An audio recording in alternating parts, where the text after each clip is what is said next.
হল না অন্যত্র কোথায় ধর্ষণ আর খুন করা হয়েছিল আরজি করের নির্যাতিতাকে দেখুন ছবিতে। আরজি কর মামলায় নতুন মোড়, ময়না তদন্তের রিপোর্টে ধর্ষণ ও খুনের স্পষ্ট ইঙ্গিত। তদন্তকারীদের সন্দেহ সেমিনার হলে হত্যাকাণ্ড হয়নি। ঠিক কোথায় খুন আর ধর্ষণ করা হয়েছিল তা নিয়ে প্রশ্ন প্রথম থেকেই। সিবিআইও তদন্তে নেমে সেই প্রশ্নের উত্তর খুঁজছে, কিন্তু কতগুলি বিষয়ে এখনো স্পষ্ট নয় তদন্তকারীদের কাছে। সেই প্রশ্নের উত্তর খুঁজছে তারা। সোমবারই সোশ্যাল মিডিয়ায় ভাইরাল হয়েছে আরজি করের নির্যাতিতার ময়না তদন্তের রিপোর্ট। সেখানে খুন ও ধর্ষণের স্পষ্ট উল্লেখ রয়েছে। পাশাপাশি নির্যাতিতা যে প্রতিরোধের চেষ্টা করেছিল তারও উল্লেখ রয়েছে। সেমিনার হলে যদি খুন ও ধর্ষণ করা হয়ে না থাকে, তাহলে কোথায় খুন করা হয়েছিল আরজি করের নির্যাতিতাকে?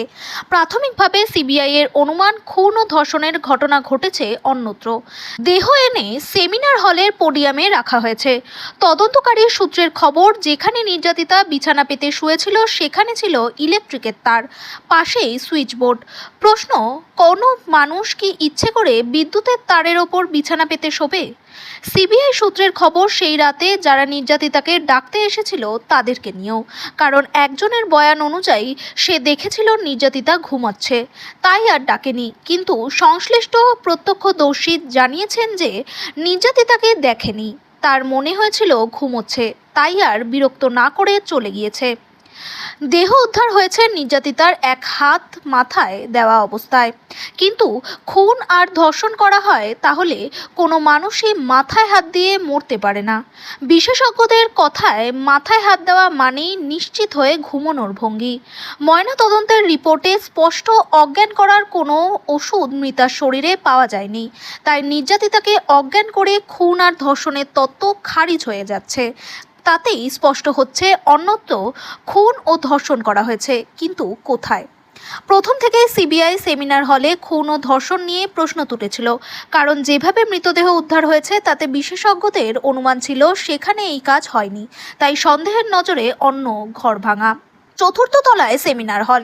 প্রথমে জানা গিয়েছিল এই তলাতে কোনো বিশ্রামের জায়গা নেই, কিন্তু পরবর্তীকালে জানা যায় সেখানে চিকিৎসকদের বিশ্রামের জন্য দুটি কক্ষ রয়েছে।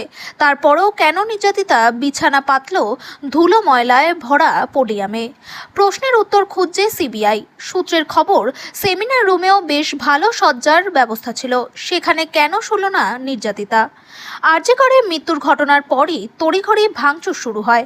আরজি কর ঐতিহ্যের মাপকাঠিতে গ্রেড ট্যুর পুরো হেরিটেজ, কিন্তু ভাঙচুর করার এত তাড়া যে পুরসভার অনুমতি ছাড়াই তা করা হয়।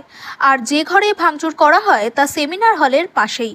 ক্রাইম সিনের আশেপাশে সাধারণত ভাঙচুর করা যায়নি, কিন্তু আরজি করে তাই করা হয়েছে। তাই প্রশ্ন উঠছে, যে ঘরগুলি ভাঙচুর করা হয়েছে সেটাই আসল ক্রাইম সিন ছিল না তো?